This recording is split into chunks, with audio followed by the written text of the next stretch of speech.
আর রোজই শুনি এই মরে মরে এই যায় যায়, তো বয়স তো 80-র উপরে, তো মৃত সময় হয়ে গেছে, তার মধ্যে অসুস্থ, তো এখানে এত কান্দাকাটি করতে লাভ নাই। এখন উনি সেজে গুজে মেকআপ নিয়ে একেবারে বুড়ো একে হাসপাতালে যান, আর এদিকে তার ডাক্তাররা আবার রিপোর্ট দেয় খুবই খারাপ অবস্থা, মানে একটা নাকি যায় তার লিভার নাকি পচে শেষ।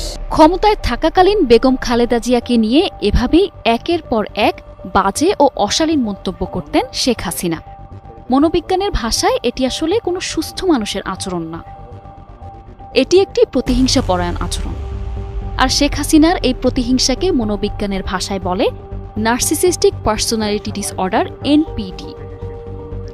এই ব্যাধিতে আক্রান্ত ব্যক্তিরা তার রাজনৈতিক প্রতিপক্ষকে প্রতিহিংসার বশবর্তী হয়ে নানাভাবে ঘায়েল করতে চায়।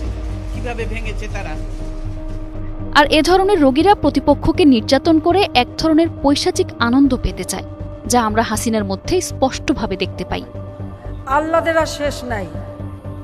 শেখ হাসিনা বাংলাদেশে এখন এক নিষ্ঠুর অতীতের নাম, আর খালেদা জিয়া নিশ্চিতভাবেই ভবিষ্যতের কাণ্ডারি। এই দুই নারীর মধ্যকার তুলনায় শেখ হাসিনার দুর্নাম রয়েছে হিংসুটে, ঈর্ষাপরায়ণ ও লোভী হিসেবে। এসব গুণ তিনি তার দীর্ঘ রাজনৈতিক জীবনে বিভিন্নভাবে জানান দিয়েছে। পদ্মা সেতুতে নিয়ে যে ওখান থেকে পদ্মা নদীতে টুস করে ফেলে দাও।